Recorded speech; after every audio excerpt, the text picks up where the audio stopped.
క్రీస్తునందు ప్రియమైన దేవుని సంగమ, దేవుని పిల్లలారా, దేవుని గల నామమునకు మహిమ కలుగునుగాక. ఈ రాత్రి కాలంలో మనం ధ్యానిస్తున్నటువంటి విషయాలు రోమపత్రిక 1వ అధ్యాయము 18 నుంచి 23, 24, 25 వచనాల వరకు ధ్యానించుకుని, దుర్నీతి చేత సత్యమును అడ్డగించు మనుషుల యొక్క సమస్త భక్తిహీనత మీదను దుర్నీతి మీదను దేవుని కోపము పరలోకము నుండి బయలుపరచబడుచున్నది.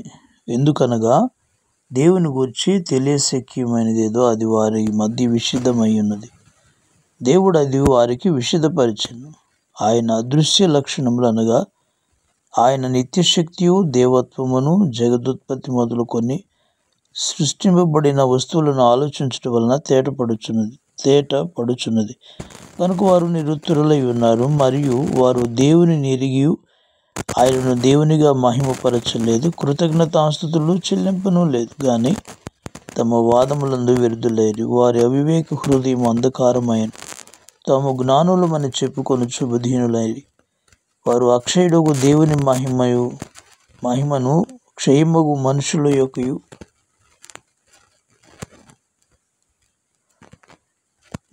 యొక్కయు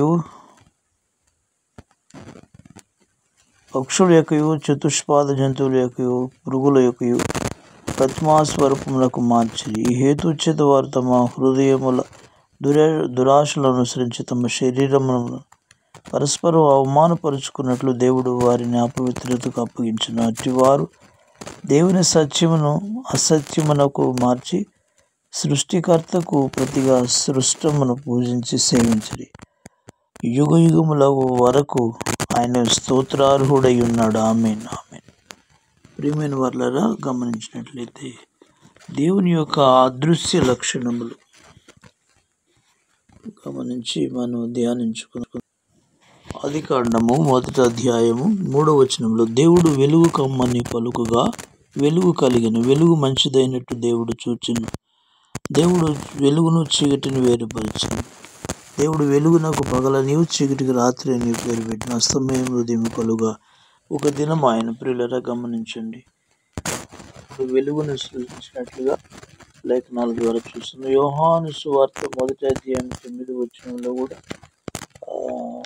విషయం వార్త 1వ అధ్యాయం 9వ వచనం, నిజమైన వెలుగు ఉండేనది లోకంలోనికి వచ్చుచు ప్రతి మనుషుని వెలిగించుతున్నది. ఆయన లోకములో ఉండిన లోకం ఆయన మూలముగా కలిగిన కానీ లోకం ఆయనను తెలుసుకొనలేదు. పిల్లలు, కాబట్టి ఆయన వెలుగై ఉన్నాడు కానీ నిజమైన వెలుగు ఉండదని, అది లోకంలోనికి వస్తూ ప్రతి మనిషిని వెలిగిస్తూ ఉందని, ఆయన లోకం ఆయన మూలముగా కలిగిన లోకం ఆయనను తెలుసుకొనలేదని మాట్లాడుతున్నారు. యోహాను సువార్త 3వ అధ్యాయము 19వ వచనంలో లాగా దేవుడు తెలియజేస్తుంది.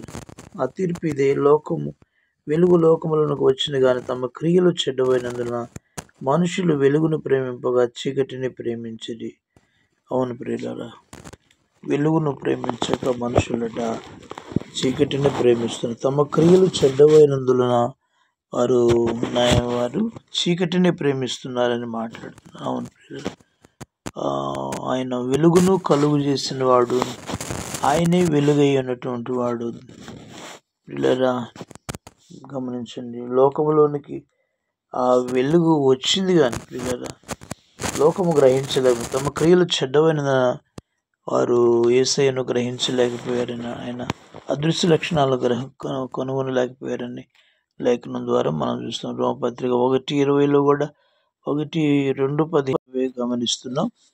ఆ రెండు విషయం గమనిస్తే ప్రియమైన వాళ్ళారా, 1 దినవృత్తాంతం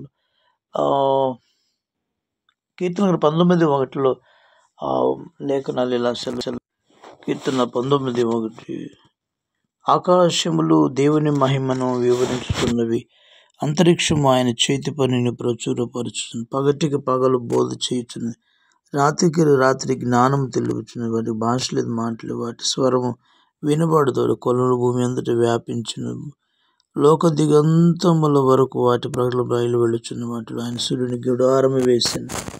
మంచిది ప్రియులారా, కాబట్టి ఆయన సృష్టించినటువంటి వాటి వల్ల తేటపడుతున్నది ఆయన యొక్క శక్తి అని అర్థం. ఏంటంటే ఆకాశమును దాని మహిమను, అంతరిక్షమును దాని మహిమను చూచినప్పుడు వాటి పగటికి పగలు బోధ చేస్తున్నట్టు దాన్ని గ్రహించలేకపోతున్నామని దేవుని వాక్యం సెలవిస్తుంది. దేవుని యొక్క శక్తిని గ్రహించలేదు. 97వ కీర్తన 6వ వచనంలో కూడా ఇలాగా పరిశుద్ధాత్ముడు తెలియజేస్తారు. 6వ కీర్తన 6వ వచనంలో ఇలాగా లేఖనాలు ఉన్నాయి పిల్లల. ఆకాశం ఆయన నీతిని తెలియచేయుచున్నది, సమస్త జనములకు ఆయన మహిమ కనబడుచున్నది పిల్లల. దేవుని యొక్క మహిమ ఆకాశం అంట ఆయన నీతిని తెలియజేస్తున్నట ప్రియుల. ఆకాశం యొక్క మహిమను చూచినప్పుడు ఆయన యొక్క గొప్పతనం మాకు అర్థమవుతుంది. సమస్త జనములకు ఆయన మహిమ కనబడుచున్నదని మాట్లాడుతున్నాడు ప్రియుల. ఇంకా మనం గమనించిన అపోస్తలుల కార్యముల గ్రంథం 14:17 వచనములు ఇలా, అయినను ఆయన ఆకాశం నుండి మీకు వర్షమును ఫలవంతమైన ఋతువులు దయచేయచ్చు, ఆహారమును అనుగ్రహించు, ఉల్లాసమైన హృదయములను నింపును, మేలు చేయుట చేత తన్ను గూర్చిన సాక్ష్యం లేకుండా చేయలేదని బిగ్గరగా చెప్పిన ప్రియులు. అవును ప్రియులు, ఆకాశం చేత వర్షమిస్తూ భూమి చేత ఫలాయిస్తున్నటువంటి దేవుడని, ఋతువులను దయచేస్తున్న దేవుడని, ఉల్లాసంతో మన హృదయాలు నింపుతున్న దేవుడని ఆయన యొక్క శక్తిని మానవుడు గ్రహించలేకపోతున్నాడు. అదే రీతిగా ఆయన యొక్క అదృశ్య లక్షణాలు, నిత్యశక్తియు దేవత్వమును గూర్చే విషయాలు మానవునికి అర్థం కావట్లేదని లేఖనం తెలియజేస్తున్న ప్రియులారా. 29వ అధ్యాయం దినవృత్తాంతం 12వ వచనంలో దేవుడు ఇలాగా సెలవిస్తున్నాడు.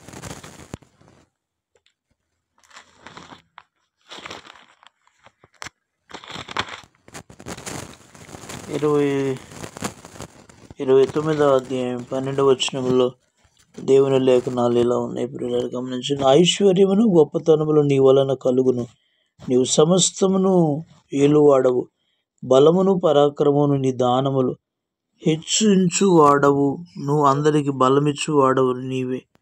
మా దేవా, మేము మీకు కృతజ్ఞతాస్తుతులు చెల్లించున్నాము, ప్రభావం గల నీ నామమును కొనియాడుచున్నాం. దేవునికి మహిమ కలుగును గాక. మనకు ఐశ్వర్యమైన మరి గొప్ప దానములనైనా సమస్తము ఆయన పరాక్రమైన బలపరాక్రమైన హెచ్చించువాడైన దేవుడేనని, దేవుని మన యొక్క గొప్పతనం కాదని, ఆయన యొక్క శక్తి నిత్య శక్తి అని మనకు అర్థమవుతుంది పిల్లలు. 2వ దినవృత్తాంతం గ్రంథం 25వ అధ్యాయం 8వ వచనం కూడా ఒకసారి ధ్యానించుకుందాం. 8వ వచనము ఇలాగా పరిశుద్ధాత్ముడు తెలియజేసిన, అలాగు నా పోవాలని నీకున్న ఎడల పోము, యుద్ధము బలముగా చేసినను దేవుడు నీ శత్రువుల ఎదుట నిన్ను కూల్చును, నిలువబెట్టుటయు పడవేయుటయు దేవుని వశమే కదా అని ప్రకటింపగా. అవును ప్రియులారా, లోకంలో మనం నిలబెట్టాలన్నా పడగొట్టాలన్నా ఆయన వశమని దేవుని లేఖనాలు తెలియజేస్తున్నాయి ప్రియులారా. అంత శక్తిమంతుడు, బలవంతుడని లేఖనం ద్వారా యోబు గ్రంథం 26:12 వచనంలో కూడా ఇలాగ